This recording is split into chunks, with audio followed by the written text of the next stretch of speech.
A night janitor at a city library is brushed off by a powerful patron, then notices a teen stuck by printer jams and unpaid fines as closing nears in a cold rain. He quietly breaks a rule and pays her fines and printing with his own money, orders her a ride he can barely afford, and misses his bus to get her home safe. Small changes ripple through the library afterward, revealing how a costly kindness can reset a room without anyone making a speech. Before we dive in, don't forget to like, share, and subscribe.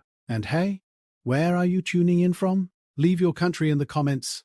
I love seeing how far these stories reach. Rain needles the library windows like thrown rice. Fluorescent lights hum. In the lobby, the city's wet coats steam and drip on the rubber mats. He is the one with the grey mop and the good shoulders, a man in a zip-up hoodie with the library logo that is older than the logo on the doors. He moves like he's used to being invisible. He squeegees the glass and pivots out of the way of a stroller, a weathered backpack, a pair of earbuds not looking up. The man in the navy suit parks his coffee by the new books. He is on the phone. His voice fills the atrium like it owns the air.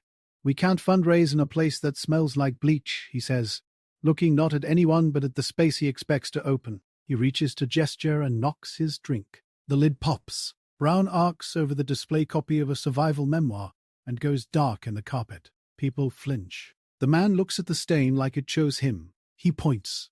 "Can someone handle this?" The janitor steps forward already, because this is his job, and drops a folded towel over the coffee to stop the spread. The man gives him a smile that is not a smile. "Buddy, can we be a little more careful?" he says, as if the towel had jumped. He goes back to the phone. At 9:40, closing starts moving like a tide. Staff flick lights over stacks in strips. The announcements go out in the voice of the head librarian, steady and mild.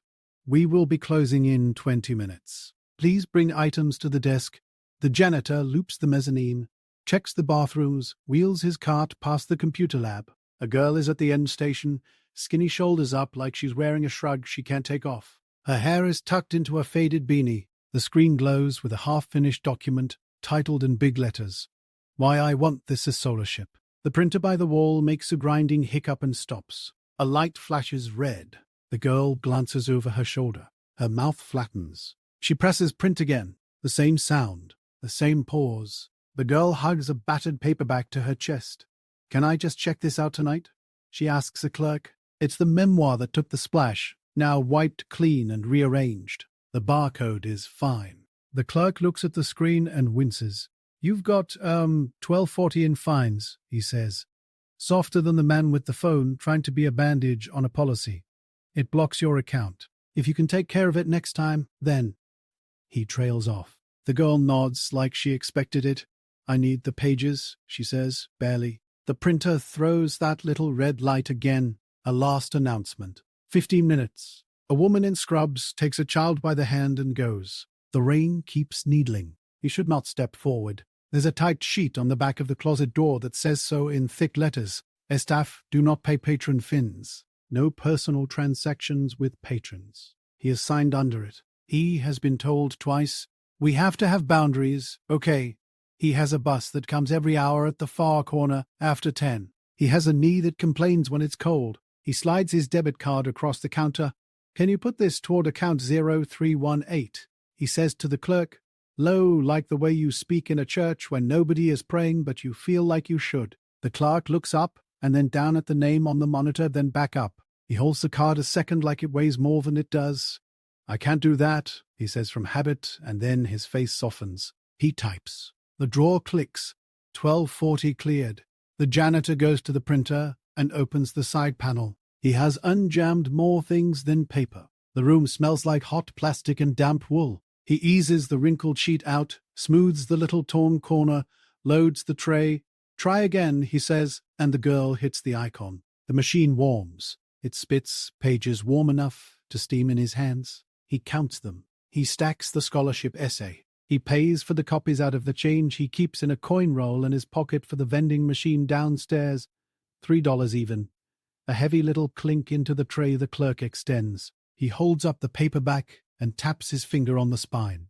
"Take it," he says. The clerk looks at him like, "Can we do that?" He nods.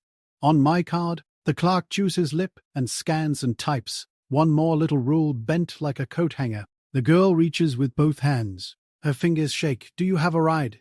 He asks her. She shakes her head. Bus, she says. Her voice comes out like chalk dust.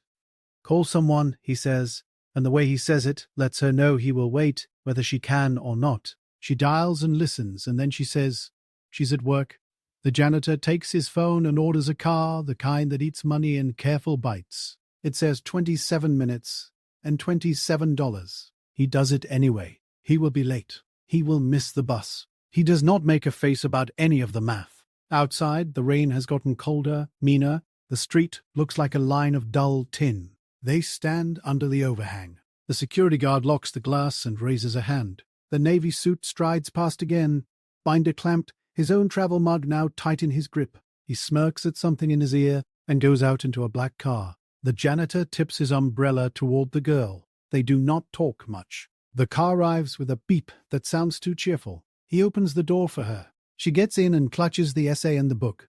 Thank you, she says in a small way that lands like a stone in a deep pond. He does not wait to watch the taillights. He turns his collar up and starts walking. It is 4 long blocks to the bus stop he won't make. He feels the money leave his account like heat from a room. He thinks about the jar of coins in his kitchen that he was going to trade for groceries this week and how he can stretch eggs. He walks home some nights when the app surges past reason. He used to frame houses until his shoulder went, and then he ran cable until his hands didn't like the ladders, and the library hired him because he knows how to make a space feel clean without smelling like it. He sends money to his sister in Tucson when she asks. He keeps half pairs of gloves in a milk crate by the door. He sits on the bus and pretends not to wince when the cold finds the seam of his knee brace. He does not tell anyone about the essay. He does not say good deed or any of that. He goes back the next night and stacks chairs and makes the counters shine. He sets the paper towel dispensers so they release exactly one with a tug. The building hums. The carpet dries. The coffee smell fades. A week later, a sticky note waits on the monitor. Need help with fines? Ask. It isn't official. It's written in the clerk's slanted hand. It sits next to the login like a little flashlight. The same clerk keeps a mug by the keyboard with coins in it. Nothing labeled. Just there. The head librarian sees it and says nothing, which is a kind of yes. The navy suit comes back with a binder and his own travel mug. He pauses by the new books and reads a spine. He kicks at a dark mark in the carpet and then bends and rubs at it with his sleeve like he wants to see it lighten. When the janitor rolls by with the cart, the man nods once. It is not an apology, but it is not nothing. The girl comes in after school and asks for blue tape. She has made a little flyer in black and white that says, "Free peer tutoring Tuesdays 4-5, bring homework." Her haircut is the same. Her shoulders are not as high. She hands him a copy. He shows her where the community board is. He hands her the stapler. She wipes her wet shoes on the mat without being told. When she leaves, she sets the memoir down on the cart with a sticky note on it. I underlined the parts I want to remember. It says, but I used pencil.